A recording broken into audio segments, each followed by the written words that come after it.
ఈ ఏడాదిలో విడుదలై తొలి విజయాన్ని అందుకున్న మలయాళ సినిమా రేఖ చిత్రం. ఈ చిత్రంలో మర్డర్ మిస్టరీని ఎలా ఇన్వెస్టిగేట్ చేస్తారో అనే ఆసక్తికరమైన కాన్సెప్ట్ తో ప్రతి సీన్ ఉత్కంఠభరితంగా రూపొందించబడింది. క్రైమ్ థ్రిల్లర్ జోనర్ ఇష్టపడేవారు ఇది తప్పకుండా చూడవలసిన సినిమా. ఆసిఫ్ అలీ హీరోగా నటించిన ఈ సినిమాలో మలయాళ స్టార్ మమ్ముట్టి క్యామియో రోల్ లో కనిపించడం విశేషం. జోపిన్ టీ చాకో దర్శకత్వం వహించిన ఈ చిత్రం జనవరి 9న మలయాళంలో విడుదలైంది. మార్చి 7న సోనీ లివ్ లో స్ట్రీమింగ్ కానుంది. తెలుగులో కూడా ఈ సినిమా అందుబాటులోకి ఉంది. ఈ చిత్రంలో ఆసిఫ్ అలీతో పాటు అనస్వర, రాజన్, మనోజ్ కే జయన్, సిద్దికి, జగదీష్, సాయి కుమార్ వంటి నటులు కూడా నటించారు. కేవలం 10 కోట్ల బడ్జెట్ తో తెరకెక్కిన ఈ చిత్రం బాక్సాఫీస్ వద్ద 25 రోజుల్లోనే 75 కోట్లు కలెక్షన్ సాధించి సరికొత్త రికార్డులు సృష్టిస్తుంది. అయితే ఈ చిత్రం ఎలా ఉందో ఇప్పుడు మనం రివ్యూలో తెలుసుకుందాం. కథ. ముందుగా ఈ సినిమా కథ విషయానికి వస్తే, సస్పెండ్ అయిన పోలీస్ ఆఫీసర్ ఆసిఫ్ అలీ తిరిగి తన డ్యూటీలోకి జాయిన్ అవుతారు. బాధ్యతలు చేపట్టగానే అతని ముందుకు రాజేంద్రన్ అనే వ్యక్తి ఆత్మహత్య కేసు వస్తుంది. రాజేంద్రన్ తన ఆత్మహత్యను ఫేస్బుక్ లైవ్ లో ప్రసారం చేస్తూ, నేను ఆత్మహత్య చేసుకున్న చోట ఒక మహిళ శవం ఉంది అని చెప్పి విన్సెంట్ తో సహా మరికొంతమందితో కలిసి ఆ శవాన్ని తాను దాచారని వెల్లడిస్తారు. ఈ వివరాలను బట్టి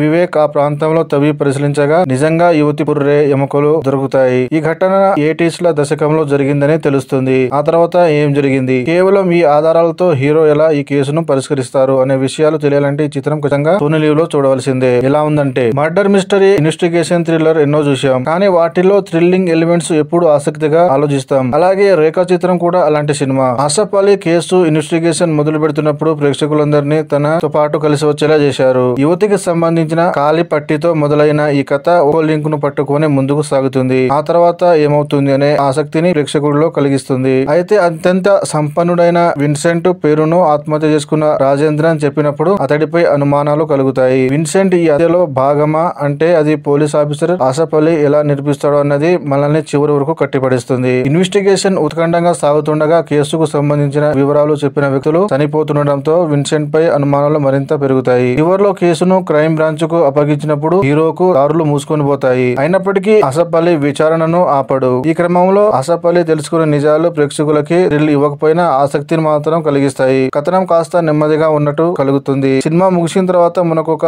ఇన్స్పిరేటింగ్ ఇన్వెస్టిగేషన్ క్రైమ్ థ్రిల్లర్ చూశామనే ఫీలింగ్ అయితే కలుగుతుంది. ఎవరెలా చేశారంటే, ఓటీటీలో మలయాళ సినిమాలు చూస్తున్న ప్రేక్షకులకు ఆసిఫ్ అలీ అంటే ఒక పరిచయం అవసరం లేదు. మితిమీరిన హింస లేదా రక్తపాతం కనిపించదు. అనస్వర రాజన్ నటన కూడా బాగానే ఉంది. మిగిలిన పాత్రలు తెలుగు ప్రేక్షకులకు అంతగా పరిచయం కాకపోయినా వారు తమ పాత్రలకు ప్రాణపోషారనిపిస్తుంది. చేయించిన కర్మ వెంటాడుతుంది అనే సందేశం ఈ సినిమాలో ఇమిడి ఉంది. మలయాళ స్టార్ మమ్ముట్టిని తెరపై చూపించిన తీరు చాలా బాగుంది. మలయాళ సినిమాలపై ముందుగా ఊహించని క్లైమాక్స్ ట్విస్ట్ రాసా, మిగిలిన సన్నివేశాలను తర్వాత రాసా అని హాస్యంగా వ్యాఖ్యానిస్తుంటారు. ధూమపానం, మద్యపానం ఆరోగ్యానికి హానికరమని తెలుసుకోగానే ఒకసారి అలవాటు పడిన వాళ్ళు దాన్ని విడిచిపెట్టడం ఎంత కష్టమో, క్రైమ్ థ్రిల్లర్ కూడా అలానే ఉంటాయి. ఏ భాషలో తీసుకున్న క్రైమ్ థ్రిల్లర్ ఫార్మాట్ ఒకటే. అయితే అనవసర సన్నివేశాలు లేకుండా ప్రేక్షకుడికి తప్పకుండా థ్రిల్ పంచడం మీదే సినిమా విజయాన్ని ఆధారపడి ఉంటుంది. రేఖా చిత్రం ఆ థ్రిల్ ను తప్పకుండా అందిస్తుంది. చివరి మాట, థ్రిల్లర్ సినిమాలు ఇష్టపడే వారికి ఈ చిత్రం తప్పకుండా నచ్చుతుంది. ఫ్యామిలీతో కలిసి చూడవచ్చు.